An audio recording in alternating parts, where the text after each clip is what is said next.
નમસ્કાર મિત્રો, દરબાર ન્યૂઝ ચેનલમાં આપ સૌનું હાર્દિક સ્વાગત છે. આપ સૌ જાણો છો કે અત્યારે રાજપૂત સમાજના તેજસ્વી તારલાઓને ઇન્ટરવ્યૂ ચાલી રહ્યા છે. તો અત્યારે હું સુરત આવેલો છું અને મારી સામે જે દીકરો બેઠો છે એનું નામ છે રુદ્રાક્ષ મનીષસિંહ દેસાઈ.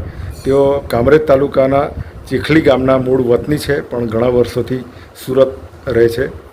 તો રુદ્રાક્ષના ધોરણ 12 સાયન્સની અંદર CBSEમાં એણે 71% ગુણાંક મેળવેલા છે. તો રુદ્રાક્ષ પહેલાં તો ખૂબ ખૂબ અભિનંદન, કોંગ્રેચ્યુલેશન. બાજુમાં એમના મમ્મી બેઠા છે, હિનાબેન. નમસ્કાર મેડમ. હવે રુદ્રાક્ષ પહેલો સવાલ કે અત્યારે કઈ સ્કૂલમાં ભણે છે? અચ્છા, અને તારી સ્કૂલનો ટાઈમિંગ કયો છે? એકચ્યુઅલી મેં સપોર્ટિંગ સ્કૂલ કરી. અચ્છા, બરાબર. ટ્યુશન હું 8 થી 8 જાઉં, જમવાનું પણ એવું છે. અચ્છા, એમ કમ્પલસરી છે એવું છે. અચ્છા અચ્છા. હવે 71% આવ્યા તો પહેલેથી ગોલ આટલો હતો કે વધારે હતો? ટાર્ગેટ કેટલો હતો? 85 અપાતો. તો કયા સબ્જેક્ટમાં સૌથી વધારે છે? સૌથી વધારે ઇંગ્લિશમાં. ઇંગ્લિશમાં કેટલા છે? 76. અચ્છા, અને સૌથી ઓછા? સૌથી ઓછા મારા કમ્પ્યુટર. કોમ્પ્યુટરમાં. અને કેટલા છે એમાં? 70. અચ્છા અચ્છા, ઓકે.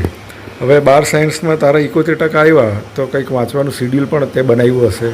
એ કેવી રીતના બનાવેલું? હું 3 વાગે ઉઠી જતો હતો દરરોજ? અચ્છા. અને 3 થી 4ની વચ્ચે નવાનું ને બધું થઈ જતું. પછી 4 થી 6 વાંચતો હતો. હા હા. પછી દીવાની કરીને ટ્યુશન 8 to 8 હતું. બરાબર છે, ઓકે. પછી ઘરે આવીને રેસ્ટ કરીને સૂઈ જતો. બરાબર છે, ઓકે ઓકે. પણ ડેલી 3 વાગે ઉઠવાનું તો કંઈ આમ બહુ ડિસ્ટર્બ નહીં થાય? ઊંઘ તો ડિસ્ટર્બ થાય ને? હું 9 વાગે સૂઈ જતો હતો. એવું? અચ્છા અચ્છા. હવે તારી હોબી શું આ એજ્યુકેશન ભણવા સિવાય? મ્યુઝિક પ્લે કરવાનું.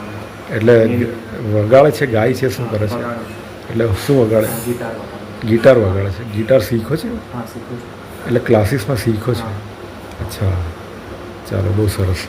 અચ્છા, 12 સાયન્સ તો તે ક્લિયર કરી નાખ્યું 70% માર્ક સાથે. હવે આગળ ભવિષ્યમાં શું કેરિયર શું બનાવવાનું? એઆઈ માટે વિચારું છું. એઆઈમાં જવું છે આગળ. અત્યારે બહુ મતલબ લોકોના ડિમાન્ડ પણ એની પણ બહુ વધારે છે. પર જ બધું કન્વર્ટ થવાનું. સાચી વાત છે. હા હા હા, બરાબર છે. હિનાબેન, તમને એક સવાલ પૂછું. તમારા રુદ્રાક્ષના ખૂબ સારા પર્સન્ટેજ છે, જોકે એમ એકચ્યુઅલી હજી થોડા વધારે મારે જે આશા હતી અમને હા એ રીતે નથી મળ્યા, કેમ કે એની જે મહેનત હતી ને હા હા એ પ્રમાણે એને નથી રિઝલ્ટ આવ્યું. હા. કેમ કે મેરેજમાં પણ કશું કોઈ પણ સોશિયલ કે ગમે એમાં એ ઇન્વોલ્વ નહીં થતો હતો. બરાબર. અને ખૂબ મહેનત કરતો હતો. બરાબર. ટ્યુશનમાં એ ત્રણ જ વીકના એ અઠવાડિયાના 3 જ દિવસ ટ્યુશન એ 3 કલાક.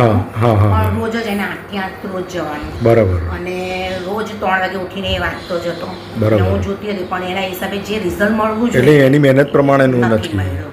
બરાબર એટલે છે. અમને થોડુંક આમ દુઃખ થયું છે. બરાબર છે. અચ્છા, ઓકે. હવે એઆઈમાં કેરિયર બનાવવાની ઈચ્છા છે એની, તો તમારું શું મતલબ ઓપિનિયન છે?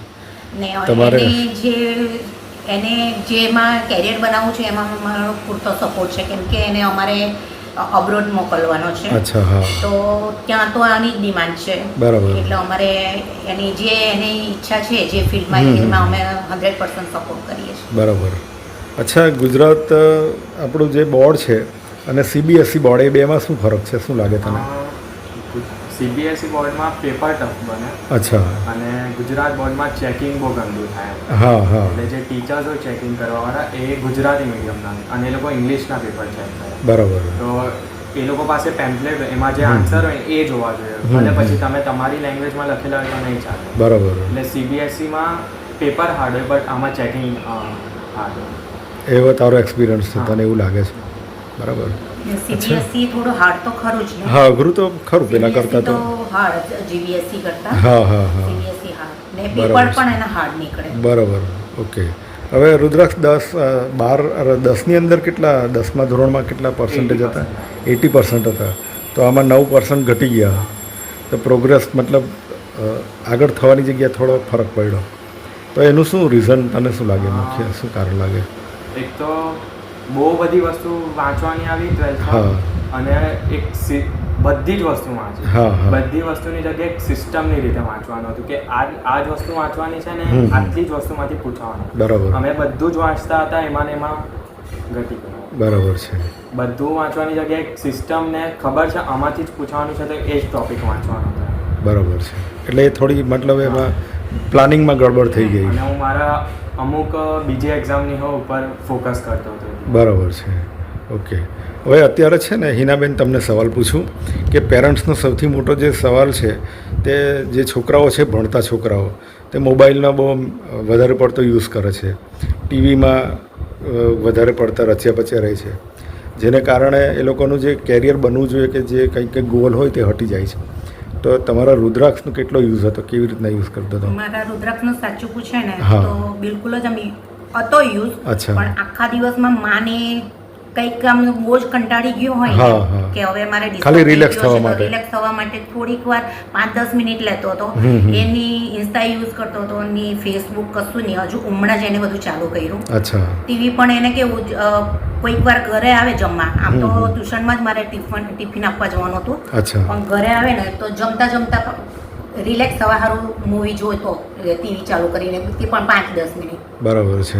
એટલે એમ માનો ને કે 10-15 મિનિટ કે વધારેમાં વધારે અડધો કલાક જ મોબાઈલનો યુઝ કરતો હતો. એનાથી વધારે નહીં. આમ પણ અત્યારે પણ એનો મોબાઈલનો યુઝ બહુ એટલો નથી. બરાબર છે. તો આ બહુ મોટી વાત છે, મતલબ આ એક સારું પાસું છે આનું.